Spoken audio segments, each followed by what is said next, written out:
How's it going today, guys? Today we're going to be talking about all the equipment you need to make your first batch of beer, whether it be a gallon batch, 5-gallon batch, or whatever you want.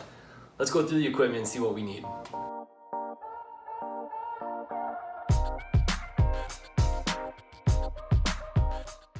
So besides all the ingredients, what else we need to start our brew day off with is a big pot like this. We need it to at least hold 3 gallons. Usually you boil 2.5 gallons for a 5-gallon batch, less for a gallon batch, obviously.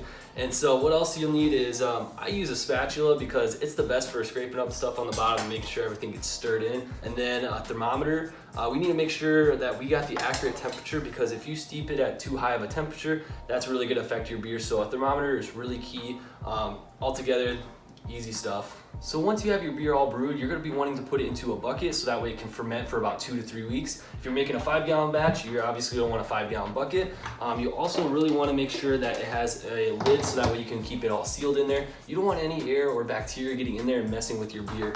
You also want an airlock, and what this does is it goes just right on there, and again it keeps all the bacteria out and lets the oxygen breathe throughout the beer. If you have a 1-gallon batch, you can use a glass carboy like this. These are really cheap, like $12 on Amazon. And then you'll just want to make sure you have a little cork on there. And then again, you put your airlock right on there so that way gas can come out, but nothing can go back in. Really easy.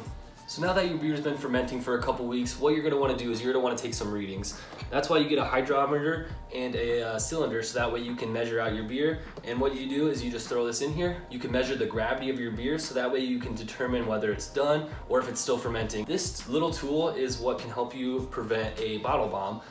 If you bottle your beer before it's done fermenting, there's gonna be a lot of gas and a lot of pressure built up in your bottle, and that can explode. So this is what measures out the gravity. Once your gravity reads the same for about 3 to 5 days, then you're ready to bottle. And so another really important tool right here is your siphon. What this does is it takes your beer out of your bucket and into your bottles. Auto siphon is very easy. It's super simple to use. You just take it, pump it a couple times, and it does all the rest of the work for you. When you're bottling, this little thing is called a bottling wand. It will make bottling so much easier. I would highly recommend getting them. They're like $5-6 on Amazon. It just attaches to the end of your hose. You put it in your bucket. Beer flows through, you put it down, and once this hits the bottom of the bucket or your bottle, it will fill up your bottle. You pull up, and then your bottle is filled and you're ready to go. So again, an auto siphon and a bottling wand are really important for the brewing process. So the last few items you're gonna want is a bottle capper. And what this does is you put your cap on your bottle, you push down, squeeze it there, and it will cap your beer. And then that will keep all the gases in there, allowing it to carbonate and become a cold carbonated beer. And one other thing I forgot to mention earlier is Star Sand. Cleaning is really important. You don't want any other bacteria in your beer, and so using Star Sand is a way to kill any other bacteria, keeping your beer safe and clean to drink.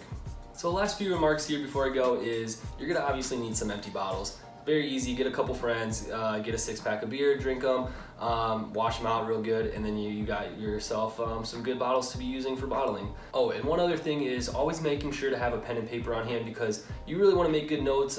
If you make a really good beer, you're going to want to make it again, and if you don't take good notes, you're not going to be able to remember the temperatures, the readings, all that ingredients, because you'll never know when you score on a good beer and you'll want to make it again. Because this beer right here, I am so glad I remembered, because this is probably one of the best beers I have ever brewed. Cheers.